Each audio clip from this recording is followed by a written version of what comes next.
नमस्कार सभी विद्यार्थियों को। आधुनिक विश्व के इतिहास में आज हम ले रहे हैं प्रतिवादी धर्म सुधार या प्रतिवादी धर्म सुधार आंदोलन।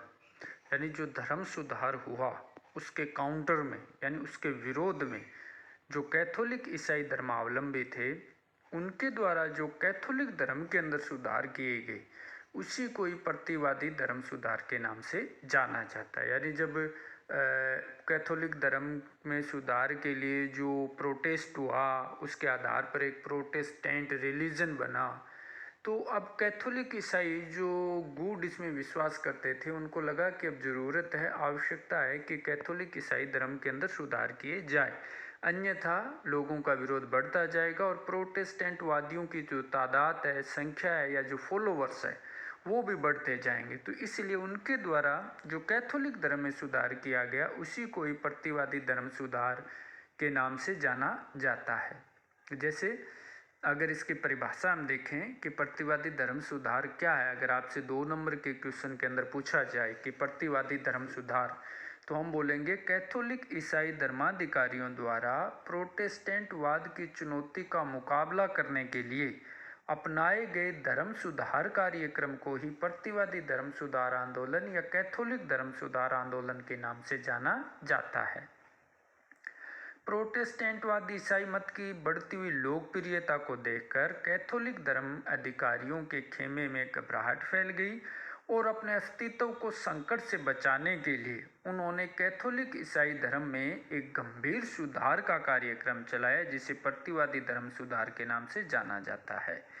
यह कार्यक्रम मुख्य रूप से 2 रूपों में व्यक्त हुआ। एक तो इसका रूप था रक्षात्मक और दूसरा रूप था इसका आक्रामक। यानी स्वाभाविक है, रक्षात्मक में तो कैथोलिक धर्माधिकारियों ने क्या किया कि अपने धर्म के सिद्धांतों एवं उनकी आचार पद्धति का पुनर्मूल्यांकन किया तथा अपने धर्म को अनैतिक एवं अनाचार के उन दोषों से मुक्त करने का प्रयास किया जिसके कारण कैथोलिक ईसाई धर्म बदनाम हो चुका था।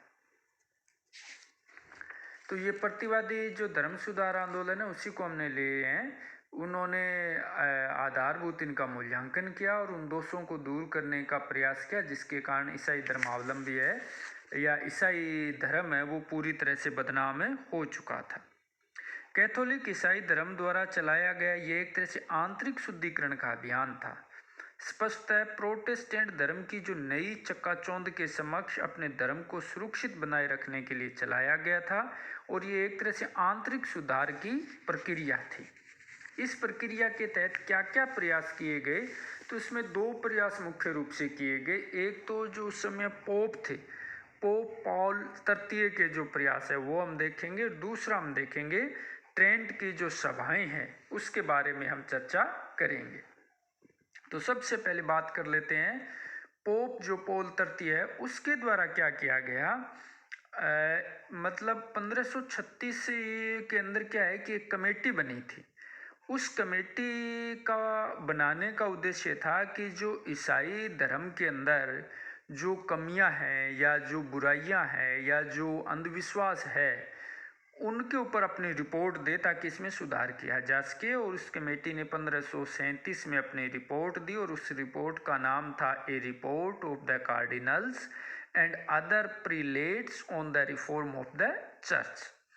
तो उसकी जो रिपोर्ट्स थी उस रिपोर्ट को 1540 में पोप पॉल तृतीय ने लागू कर दिया। और इस रिपोर्ट में क्या था कि चर्च की जो नियुक्तियों में पक्षपात होता है, भाई भतीजावाद होता है, सांसारिक मन स्थिति रखने वाले व्यक्तियों को जो बिशप या पादरी बना दिया जाता है, धर्माधिकारियों की जो लापरवाही है, चर्च की संपत्ति से उनका जो जुड़ा हुआ लोभ है, उनका जो भ्रष्ट आचरण है, चर्च की अदालतों में घूस देकर अपराधियों के छूट जाने से संबंधित जो बुराइयां हैं, इन तमाम पर तलवार चला दी गई। यानी इनको समाप्त करते हुए एवलम जो सुधार की प्रक्रिया है वो पोप पॉल तृतीय के द्वारा 1540 में प्रारंभ की गई। इसके कारण मोटे मोटे रूप से जो इसके अंदर बुराइयां थी या कमियां थी उसमें सुधार के प्रयास हमें दिखाई देते हैं। अब दूसरा रक्षात्मक यानी आंतरिक रूप से इसको सुदृढ़ करने, कैथोलिक रिलीजन को, कैथोलिक ईसाई धर्म को आंतरिक रूप से रिलीजन इसको मजबूत करने के लिए एक और प्रयास किए गए, वो थी ट्रेंट की सभाएं। ये ट्रेंट क्या, एक पर्टिकुलर जगह है इटली के अंदर। वहाँ पर कैथोलिक ईसाई धर्मावलंबियों ने 1545 से लेकर 1563 तक कुछ सभाएं की, जो संख्या में 3 थी। 19 वर्षों के अंतराल में, यानी 1545 से 1563 तक ट्रेंट में चर्च की साधारण सभा के 3 बड़े अधिवेशन हुए, जिनमें कैथोलिक चर्च में सुधार से संबंधित अनेक महत्वपूर्ण प्रस्ताव पारित किए गए। ये तीनों अधिवेशन, पहला जो अधिवेशन है वो 1545 से 47 तक, द्वितीय अधिवेशन है वो 1551 से 1552 तक, और जो तृतीय अधिवेशन है वो 1562 से 1563 ईस्वी तक हुआ। ट्रेंट की इन सभाओं के अंदर क्या महत्वपूर्ण निर्णय लिए गए, उन पे हम बात कर लेते हैं। तो ये 5-7 जो भी निर्णय थे, पहला तो ये था कि ईसाई मठों की जीवन शैली में आमूलचूल सुधार किया जाए तथा सादगी व कठोरता को अपनाया जाए। जो ईसाई मठ थे, जहाँ पर मॉन्क और नन्स रहते थे, उनकी जीवन शैली में सादगी होनी चाहिए और मठों के नियम को कठोरता के साथ लागू किया जाए, क्योंकि मठों के ऊपर ये आरोप लगने लग गए थे कि वो धर्मोपदेश के अड्डे नहीं बल्कि व्यभिचार के अड्डे बन गए थे। दूसरा, इसने ये निर्णय लिया कि ऊंचे धार्मिक पदों पर अयोग्य व्यक्तियों की नियुक्त नहीं किया जाए। जो योग्य है, यानी भाई भतीजावाद या पक्षपात से जो व्यक्ति आगे बढ़ते हैं, उनकी जगह पर योग्यता को पैमाना माना गया। तीसरा जो इसके द्वारा किया गया, वो किया गया कि चर्च के पदों का जो क्रय विक्रय है, यानी बेच दिए जाते थे पदों को, पादरियों के पद को या अन्य पदों को, उनको बंद किया जाए। चौथा है, एक ही व्यक्ति को अनेक धार्मिक पदों पर नहीं रखा जाए, यानी एक व्यक्ति एक पद की जो परिभाषा है वो गंभीरता से लागू करने का प्रयास किया गया। अगला कदम उठाया गया कि चर्च की नियुक्तियों और कार्यशैली के अंदर भाई भतीजावाद से दूर रहा जाए।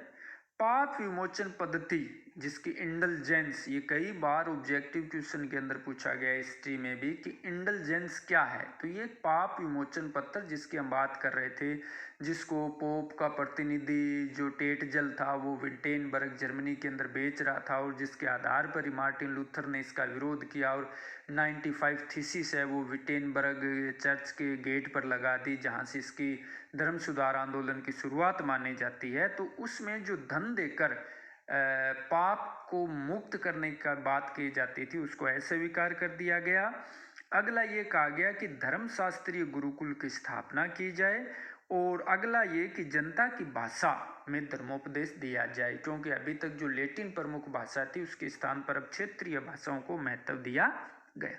तो ये ट्रेंट की सभाओं में लिए गए महत्वपूर्ण निर्णय थे इन 3 सभाओं में। तो ये सारे जो दोनों हैं, ये पोप पाल तृतीय के प्रयास है या ट्रेंट की जो सभाएं हैं, ये कैथोलिक धर्म को आंतरिक रूप से मजबूत करने के प्रयास थे। तो ये था इसका आंतरिक सुधार, या कैथोलिक जो धर्म है उसके जो हमने 2 बातें देखी थी कि रक्षात्मक रूप क्या था इसका। अब हम अगला जो ले रहे हैं वो है इसका आक्रामक रूप, यानी आक्रामक रूप में किस तरह से सुधार हुआ। तो चलिए इसमें बात कर लेते हैं कि प्रतिवादी धर्म सुधारकों द्वारा जहां अपने धार्मिक संगठन को नैतिक शुद्धिकरण द्वारा, जिसकी हम बात कर रहे थे, रक्षात्मक दृष्टि से तो शुद्ध बना लिया, वहीं दूसरी ओर उन्होंने प्रोटेस्टेंट धर्म के प्रचार प्रसार को रोकने के लिए आक्रामक शैली अपनाई। वो इसका आक्रामक रूप है, यानी प्रोटेस्ट धर्म का जो प्रचार प्रसार बढ़ रहा था उसको रोकने के लिए जो शैली अपने वो बड़ी उग्र और आक्रामक थी, इसीलिए इसको आक्रामक शैली के नाम से जाना जाता है। जैसे इसमें पहला प्रयास क्या है, इग्नेशियस लायोला द्वारा स्थापित सोसाइटी ऑफ जीसस या जेसुइट संघ की स्थापना की गई। अब देखिए, इग्नेशियस लायोला के बारे में मैं आपको थोड़ा बहुत बता देता हूँ। इग्नेशियस जो लोयोला था, उसका जन्म स्पेन के नवारे नामक राज्य में 1491 में हुआ।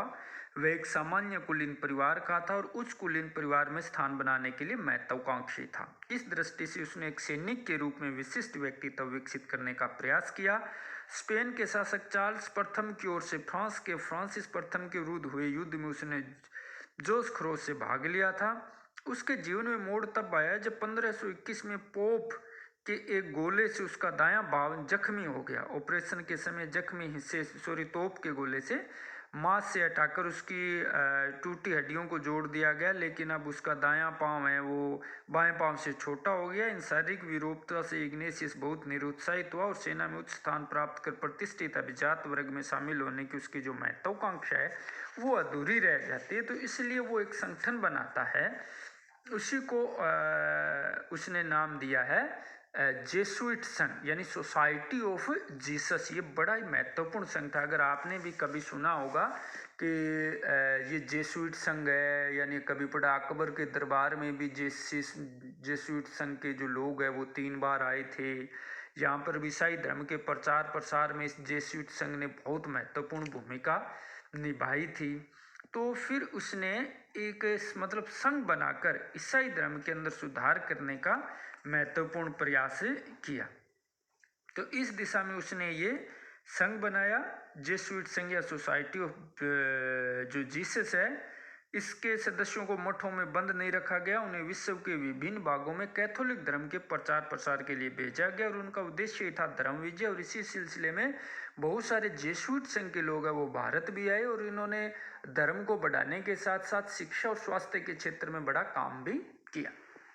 चलिए, दूसरा प्रयास क्या किया गया, इंक्विजिशन। देखिए ये मतलब बहुत आपके बीए पार्ट फर्स्ट के अंदर या कॉम्पिटिटिव एग्जाम से संबंधित हैं ये क्वेश्चन। जैसे जेसुइट संघ लिख दिया आपको और पूछेगा कि 2 नंबर में इसका उल्लेख करें, या मेंस में लिख दिया, या आरएस प्री में पूछ लिया कि भाई जेसुइट संघ क्या था या इसकी स्थापना कब की, किसने की।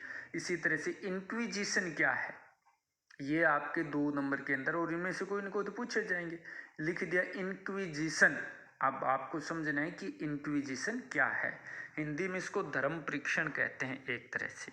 प्रोटेस्टेंट धर्म के प्रचार का दमन करने के लिए कैथोलिक धर्माधिकारियों ने धर्म परीक्षण की यानी इंक्विजिशन की मध्यकालीन पद्धति को लागू किया।